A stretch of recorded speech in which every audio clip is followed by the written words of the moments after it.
Most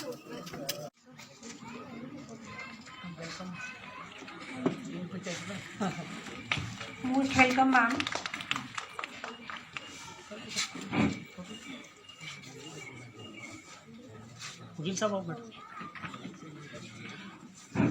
खुदावत तेरे नाम से आगाज करना नहीं आता, मगर प्रवास करती हूँ।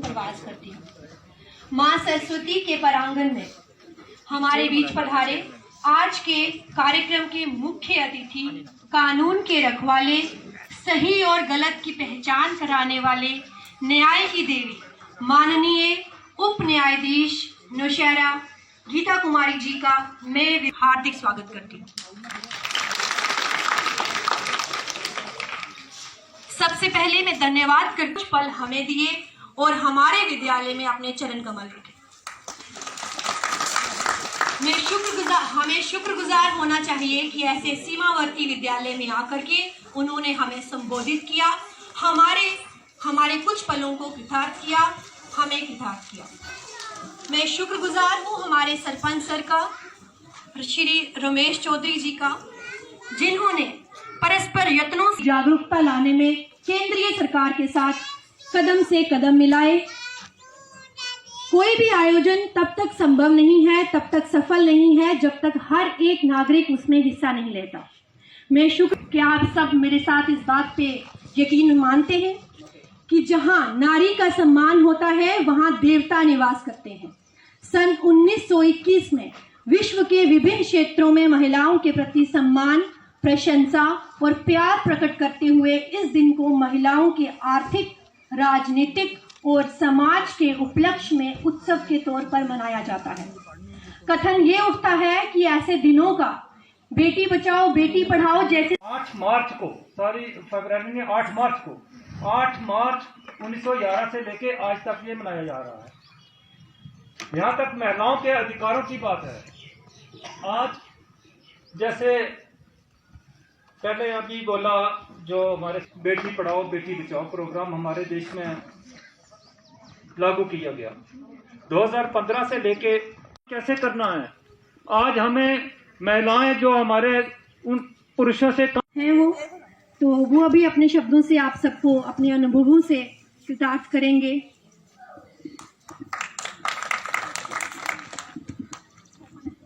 ऊपर सर, ऊपर है। जरूरत ही नहीं है। तो पहले काफी समय से आप बैठे हुए हैं। मेरे ख्याल में मैं भारत माता की जय का नारा लगाऊंगा तो जोर से आपने नारा लगाना है, भारत माता की जय। और जोर से थोड़ा, भारत माता की, भारत माता की।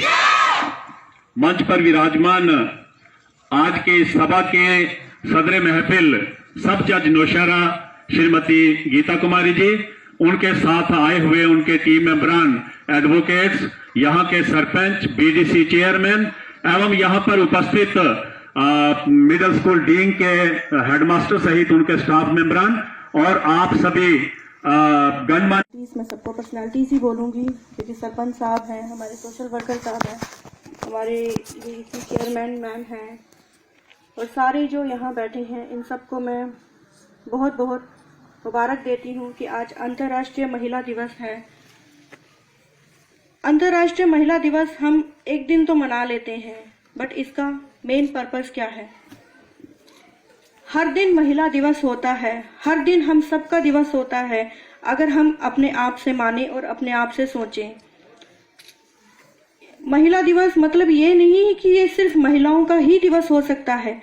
ये दिवस हर एक उस इंसान को मनाना चाहिए जिसे ये लगता है कि हम मतलब, अब मैं जब हम बोलूँगी मतलब महिला, क्योंकि मैं भी एक औरत हूँ, तो मैं यही बोलूँगी कि हर एक इस इंसान को ये दिवस मनाना चाहिए जिसे लगता है कि हम भी एक गृहस्थी का एक बहुत ही ज़रूरी अंग है, हिस्सा है, इस समाज का बहुत ज़रूरी हिस्सा है, इस देश का बहुत ज़रूरी हिस्सा है। अगर औरत के बिना इस समाज की कल्पना की जाए, हम अंदाज़ा नहीं लगा सकते। और ये वो दुनिया है जहाँ शायद, बड़ी रफ लैंग्वेज में बोलूँगी, हर गाली भी माँ से शुरू होती है। और आज हम वहाँ बैठ के महिला दिवस मना रहे हैं। बड़ी बड़ी बातें तो हम कर देते हैं कि हम महिलाओं के लिए ये करेंगे वो करेंगे, लेकिन क्या हम घर में इज्जत देते हैं? क्या हम जुबान से इज्जत देते हैं? ये चीज़ मुझे हमेशा ही खलकती रही है कि पुरुष प्रधान सोसाइटी है, और शायद आज भी है, क्योंकि मैंने नहीं सुना किसी आदमी के नाम से गाली चलते हुए, लेकिन महिला के नाम से गाली चलते हुए मैंने अक्सर सुना है। और ज़्यादा दूर ना जाए, हम घर में ही सुनते हैं।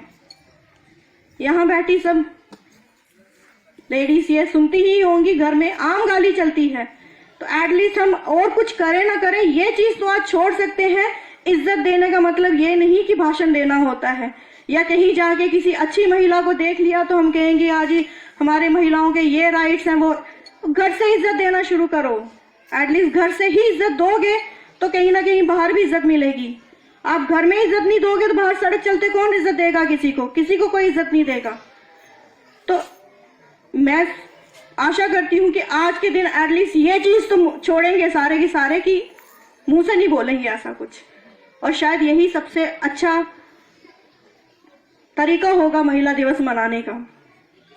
बाकी रही बात राइट्स की, तो हमारे कानून ने भी काफ़ी सारे अधिकार दिए हैं महिलाओं को। सबसे पहले तो कानूनी मुफ्त सलाह और कानूनी मुफ्त सेवा।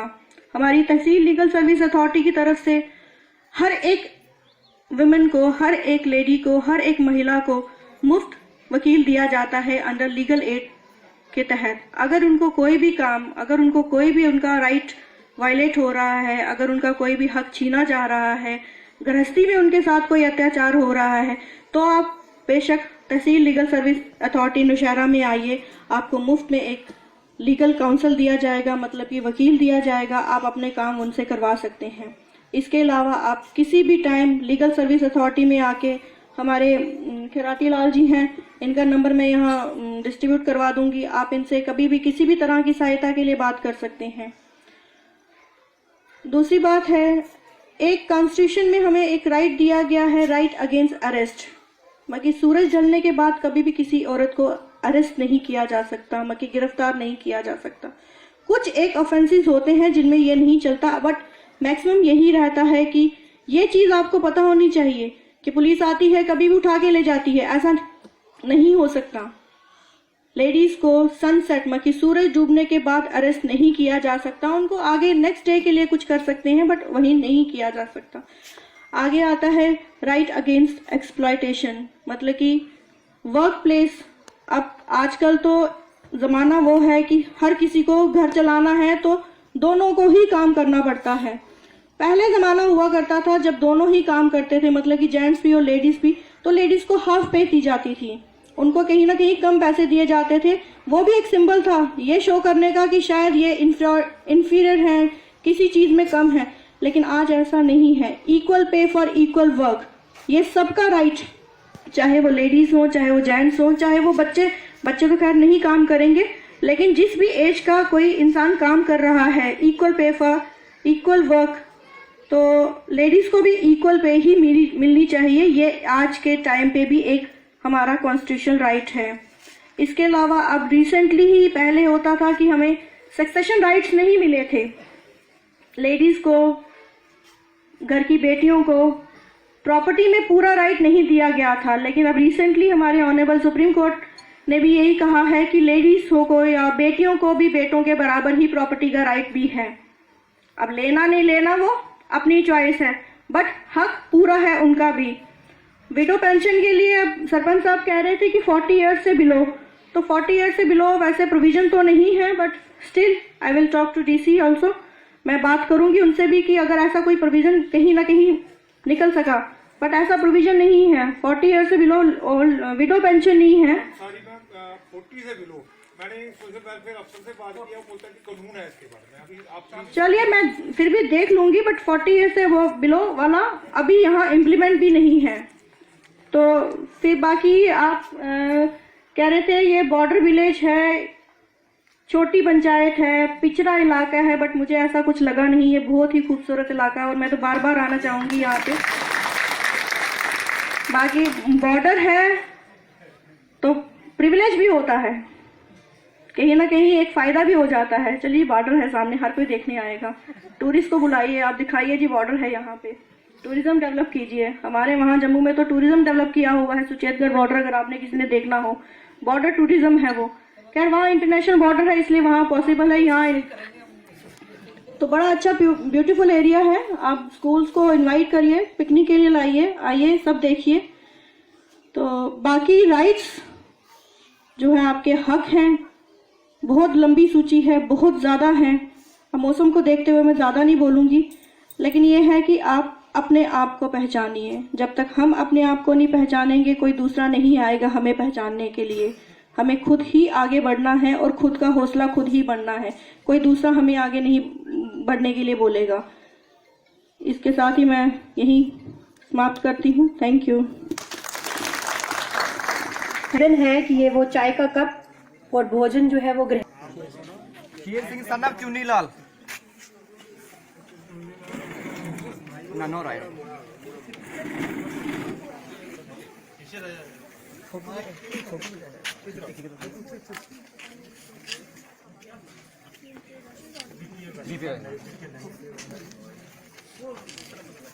एक मिनट इधर। ठीक है। जोगिंदर पाल सन ऑफ जगदीश चंद्र। जोगिंदर पाल आया कोई